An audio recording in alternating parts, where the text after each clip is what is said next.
Yashua Masaya mga kamestro at si Mestro Osi na naman po ay nandito upang magturo ng orasyon na siguradong putian.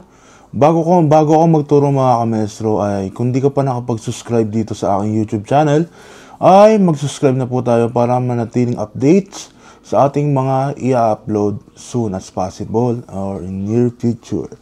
Ang ating pong ituturo mga kamestro ay ang orasyon pang-cleansing ng aura at the same time ay pang-activate o pang-bukas ng third eye. So, etong orasyon na to guys ay sasabihin ko sa inyo mga kamestro ay hindi siya gagana kung hindi ka pa handa. So, may hindi mo rin to mapapagana kung hindi pa ikaw handa.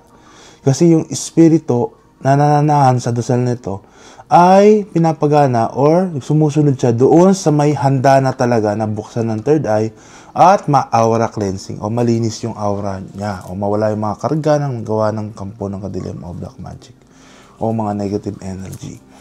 So, ang gagawin natin dito mga kamestro, kailangan po ay wala kayong gagawin na dito, hindi mo kailangan ng baso dahil ito lamang po ay iihip natin sa ating dibdib ng 3 beses at uusalin po natin ng 3 beses. So, umpisahan natin mga kamestro, mabilisan na dasalan lang to. Ito po, dasal, usalin ng 3 beses at iihip ng 3 beses sa dibdib. So, itong orasyon, Usmos Yam. Usmos Yam. Usmos Yam, ihip.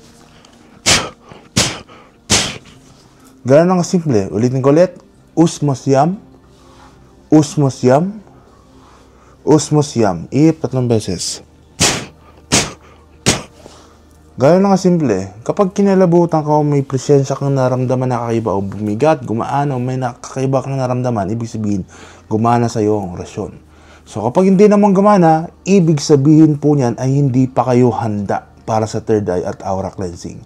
Ganun lamang po kasimple mga kamaestro ang ating tutorial na orasyon ngayon at ugaliin po natin magpoder at pondo. Marami po ako dyan sa YouTube ko. Tingnan nyo po yung mga old na in-upload ko at meron dyan mga 3-in-1, 4-in-1, 6-in-1 na devotion na kailangan nyo munang gamitin para yung orasyon na ito ay safe na mapagana nyo. Kapag di nyo napagana, hindi pa kayo ready at hindi pa kayo handa. Hindi pa ito ang takdang araw o oras na bumukas ang third eye mo. Maraming salamat. Subscribe po tayo mga kamusta hanggang sa mali. Paalam. Pax.